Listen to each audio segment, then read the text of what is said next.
नमस्कार, मैं हूं अभिषेक उपाध्याय और आप देख रहे हैं टॉप सीक्रेट। और इस समय एक अजीब तरह की सनसनी घुली हुई है माहौल में, और वो सनसनी ये है कि लॉरेंस बिश्नोई के एनकाउंटर की सुपारी दे दी गई है। अब आप सोचिए, वो लॉरेंस बिश्नोई जो एक के बाद दूसरी किलिंग में और हाई प्रोफाइल किलिंग में जिसका नाम आ रहा है, बाबा सिद्दीकी की किलिंग में अभी हाल फिलहाल में जिसका नाम आया है, उसके एनकाउंटर की सुपारी दे दी गई है। और सुपारी देने वाला कौन है ये महत्वपूर्ण नहीं है, सुपारी दी क्यों गई है ये बहुत महत्वपूर्ण है।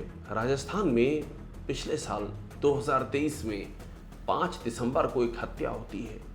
यह हत्या होती है सुखदेव सिंह गोगामेडी की। जो भी करणी सेना को हल्का सा भी जानते हैं वो सुखदेव सिंह गोगामेडी को जरूर जानते होंगे। सुखदेव सिंह गोगामेडी यानी कि करणी सेना का एक ऐसा नाम जो बहुत ही ज्यादा चर्चित था। तमाम जो धरना प्रदर्शन आंदोलन करणी सेना के हुआ करते थे उसमें सुखदेव सिंह गोगामेडी का नाम बहुत चर्चित था। अब सवाल यह है कि लॉरेंस बिश्नोई से सुखदेव गोगामेडी का क्या वास्ता पड़ गया, और ये लॉरेंस बिश्नोई के इस पूरे मामले में सुखदेव गोगामेडी कहां से आड़े आ गया, और बाद में हत्या कैसे हो गई सुखदेव गोगामेडी की। और अब जबकि लॉरेंस बिश्नोई पर इल्ज़ाम है एक के बाद दूसरी हाई प्रोफाइल किलिंग का, तो लॉरेंस बिश्नोई के एनकाउंटर की सुपारी कौन दे रहा है? ये बड़ा ही उलझा हुआ मामला लेकिन बेहद ही दिलचस्प मामला है। तो लॉरेंस के एनकाउंटर की सुपारी दी है करणी सेना के जो मौजूदा इस समय जो करणी सेना के अध्यक्ष हैं राज शेखावत, उन्होंने सुपारी दी है और ये कहा है कि पुलिस में जो भी एनकाउंटर करेगा लॉरेंस बिश्नोई का, उसको वो 1,11,00,000, मैं पढ़ दे रहा हूँ, 1,11,11,111, ये एक फिगर है, ये उसको देंगे। अब आप सोचिए, जो आज की तारीख में अंडरवर्ल्ड का बादशाह कहा जा रहा है लॉरेंस बिश्नोई, उसकी हत्या की सुपारी करणी सेना का मौजूदा मुखिया दे रहा है। तो अपने आप में समझ में आता है कि ये मामला खासा गंभीर है।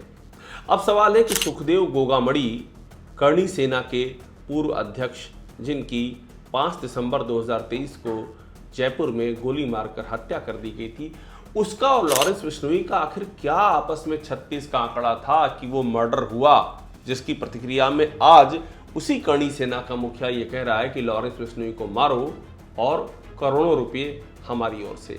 तो इसके पीछे जो बात सामने आई, वो बात सामने आई जमीनों के खेल की, वो बात सामने आई वसूली की, वो बात सामने आई रियल एस्टेट के धंधे की।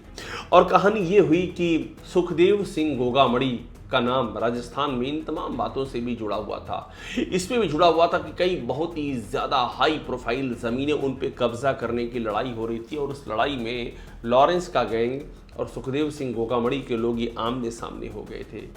लॉरेंस बिश्नोई के 2 सदस्यों का नाम ध्यान रखिए, एक नाम है रोहित गोदारा का और एक नाम है संपत नेहरा का। ये दोनों नाम बहुत ही महत्वपूर्ण हैं। इनको जिम्मेदारी दी गई थी कि ये सुखदेव गोगामेडी की रेकी होगी और रेकी के बाद मर्डर किया जाएगा। लेकिन ये कहानी से सुखदेव गोगामेडी तक ही सीमित नहीं है, इसमें एक कैरेक्टर और है, और वो कैरेक्टर है आनंदपाल सिंह का।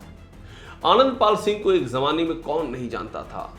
आनंदपाल सिंह का जब एनकाउंटर हुआ राजस्थान में तो देश भर की सियासत सरगर्म हो गई, और उसी आनंदपाल सिंह पर जो अपने आप में एक बहुत बड़ा आनंदपाल सिंह पर जो मुकदमे थे, जो क्रिमिनल रिकॉर्ड था, माना जाता था कि आनंदपाल सिंह राजस्थान का एक छत्र राज है, कोई रास्ते में नहीं आता है। तो उस आनंदपाल सिंह से भी लॉरेंस बिश्नोई के गैंग की दुश्मनी थी। ये सारा गैंगवार चल रहा था जमीनों पे कब्जा के लिए, रियल एस्टेट की प्रॉपर्टी को अपने कब्जे में लेने के लिए, वसूली के लिए, उगाही के लिए, सारा चल रहा था।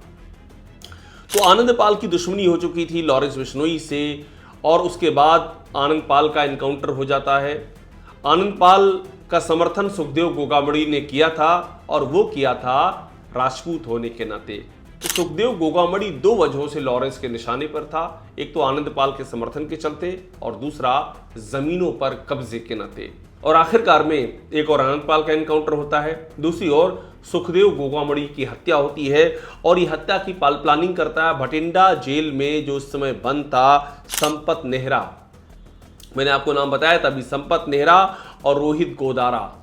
संपत नेहरा और रोहित गोदारा इन दोनों ने मिलकर के इल्ज़ाम है कि बाकायदा रेकी की और उसके बाद सुखदेव गोगावड़े की हत्या कर दी। यही हत्या आज की तारीख में लौट करके आई है और वही करणी सेना लॉरेंस बिश्नोई की खून की प्यासी हो गई है और वो ये कह रही है कि लॉरेंस बिश्नोई का जो इनकाउंटर करेगा उसको करोड़ों रुपए से नवाजेगी। ये उस दौर का किस्सा है जब सलमान खान तक को लॉरेंस बिश्नोई से ख़तरा है और बाकायदा लॉरेंस बिश्नोई के और से ये कहा जा रहा है कि सलमान खान आकर के माफ़ी मांगे बिश्नोई समाज से, क्योंकि उन्होंने काले हिरण का शिकार किया था जिसको बिश्नोई समाज पूछता है, तभी सलमान खान पर से ये ख़तरा टलेगा। तो इस समय बेहद ही रोचक और रोमांचक दौर में ये जो किलिंग चल रही है, जो थ्रेट है, अंडरवर्ल्ड का जो पूरा खेल है, वो बहुत ही रोमांचक दौर में पहुंच गया है।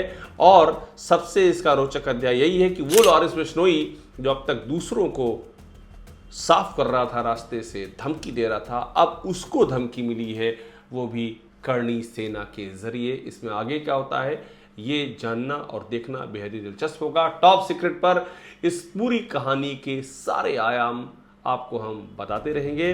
टॉप सीक्रेट को देखिए, लाइक कीजिए, सब्सक्राइब कीजिए, बेल आइकन दबाइए और वो सब जानिए जो आपको सिर्फ यहीं जानने को मिलेगा। धन्यवाद।